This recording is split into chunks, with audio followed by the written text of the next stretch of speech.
All right, welcome. I want to talk about this Markstrom deal. Devils get their goaltender in Markstrom, solid number one goaltender in the league. Yes, statistically, he's had a couple down years the past couple of seasons, but in general, he's a pretty solid number one goaltender to have. There aren't too many number one goaltenders that are available, right? You got Linus Ullmark up in Boston. We don't know what the asking price was. We don't know if Ullmark had the Devils on his no trade clause list. And other than that, you had Kemper being traded a couple hours later, who lost his starting job last season to Charlie Lindgren. You got Philip Gustafson up in Minnesota, who looks to be the odd man out there, but is he a number one? Well, he couldn't quite win that job over a 38, 39-year-old Marc-Andre Fleury. Don't quote me on his age, but he's up there in age, right? I think he's 39. So in terms of getting a number one goaltender, Markstrom or Ullmark kind of made sense. Markstrom seemed to be the most publicized. He came out publicly saying he would waive his no movement clause to go to the Devils this past trade deadline. We never saw that come to fruition, but here we're seeing the deal now. A few months later, but here it is.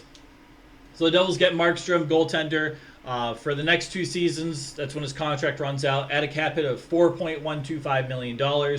Also carries with him a no movement clause. Can't send him down to the AHL, to the Utica Comets. Can't trade him without his permission. The payment for Markstrom was defenseman Kevin Bahl, who turns 24 in 7 days from now, June 27th. Happy birthday, Mr. Bahl. Defensive defenseman Kevin Bahl. And a first-round draft pick, not for this year, but next year's draft. It is top 10 protected. But nonetheless, it is a first-round pick. The Flames also are retaining 31% of Markstrom's $6 million annual average value cap hit. So the Flames will have $1.875 million on the books for this upcoming year and the following year to pay for Markstrom's trade, essentially. So why? Well, we know the Devils have needed a goaltender for quite some time now. It's not the best kept secret in the NHL. They couldn't figure out something during this past season. They figure out something this offseason, which is great. That's great. You have some stability in net. That's that's key, right? The Flames, they get a first round pick, which is good. That's always an asset, whether you trade it, whether you use it, and hopefully develop some type of pretty solid prospect. That's the hope. That doesn't always happen. But at the very least, the Devils could trade this for a player, right? Or trade the first-round pick bundled in with something else for a roster player. Devils also, with the departure of Tanev, bit of a defenseman spot to fill on their blue line. I like Bahl. I know he's had some struggles this past season, but in general, solid defensive defenseman. It was his first full year in the NHL, so there are critiques, and there are valid critiques. But in general, I think this kid's going to be good. Can slot in on your second defensive pairing. Can play third line minutes if you need him to as well. But I think in the bottom four of the defense, he's going to provide you with pretty stable defense. My dog's like digging at the rug, so don't mind that. Nonetheless, like, this move makes sense for the Flames. They get a defenseman. They have kind of an issue with their goaltenders at the moment. Who are going to be your 2 goaltenders you carry through the season? Markstrom, odd man out. He's got value. You get something for him. I think this is a great move for the Flames. The Devils, again, they needed a goaltender. You didn't have a whole lot of options if you're New Jersey to get a goaltender, especially a number one goaltender in the NHL. Not a whole lot of options by way of free agency, especially ones that could even pan out to number one goaltenders. The trade market, you got Markstrom, you got Ullmark. We don't know what the asking price was for Ullmark. Ullmark also has a no trade clause built into his contract, right? And then aside from that, you got guys like Darcy Kemper, who was traded a couple hours after this, who lost the starting job to Charlie Lindgren in Washington. You got Philip Gustafson in Minnesota. They're kind of carrying 3 goaltenders at the moment with Wallstead coming up. So, like, in terms of getting a quality, reliable number one goaltender, Markstrom probably was the most ideal move. Plus, Markstrom made it known this past season he wanted to go to. He was willing to waive his no movement clause to go to New Jersey. Nonetheless, both teams fill needs. Now, before I get into that, let's talk about the Flames. So the Flames have Dustin Wolf, who's coming up. He looks great. They have Vladar, who is a pretty solid backup. Now, Markstrom, Vladar, both had down years the past couple of years. Remember, not this past season, but the year before, with Daryl Sutter behind the bench, the team looked defeated every night on the ice. The defense was kind of not playing all that well in front of their goaltenders. And this past season, it was pretty hit or miss when it came to the defense in front of their goaltenders. And as a result, you saw both goaltenders have a decline in their statistics, which is fine. I think at the end of the day, Markstrom, even though he's 34, even though he's had a couple down years from the stats standpoint, I think he's a pretty solid goaltender from top to bottom. It's a lot of people are harping on Markstrom for his numbers the past couple seasons, whereas John Gibson in Anaheim doesn't really get that same treatment, right? And that's because Gibson is on a pretty brutal, Anaheim Ducks team with one of the worst defenses of all time last year, or not this past season, but the year before, right? But I don't know. Markstrom, I think, is still a fantastic goaltender and a true number one, and I think it's a change of scenery isn't going to hurt the guy.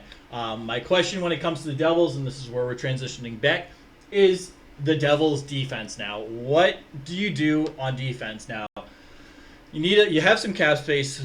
It's a little over $16 million, I think. You got to sign Dawson Mercer to help solidify your top six. Hopefully Mercer ups his point production a little bit. We'll see what happens there. Young, restricted free agent. But when it comes to defense, you got Siegenthaler and Hamilton on your first line. I think that's great.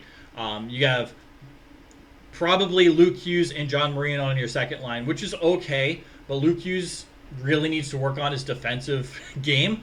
His offensive game is fantastic, but his defensive game is kind of a big liability on that blue line.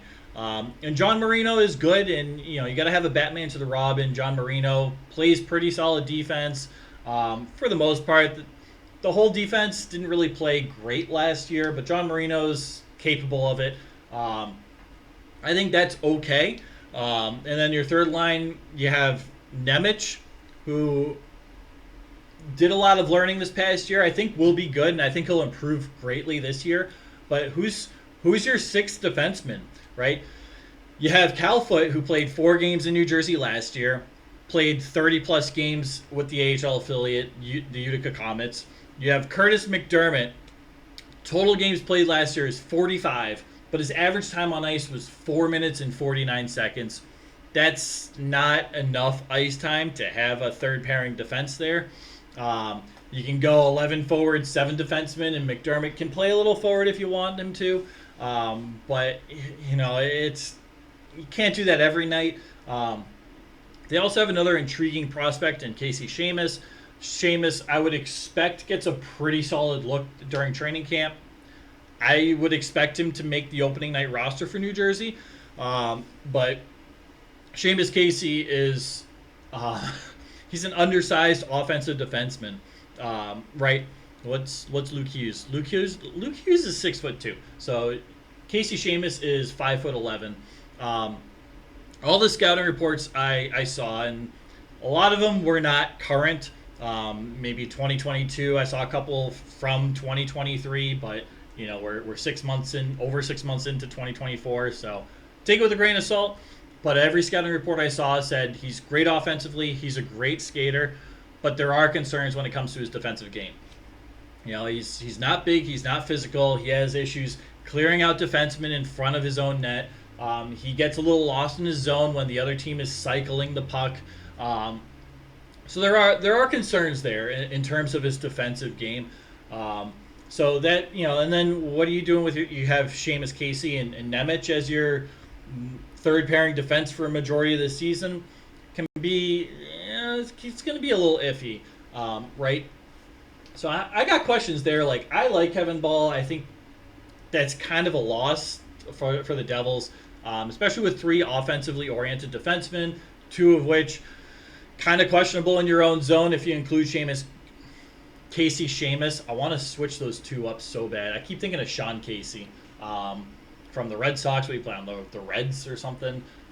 He played around, but nonetheless, I'm going to have questions when it comes to the defense. So we see goaltenders not put up the stats you want to see when the defense isn't playing the defense you want to see. They go hand in hand. Goaltender stats are good. The defense is playing well. Defense is playing poor. Goaltender stats aren't so great, regardless of the goaltender's play.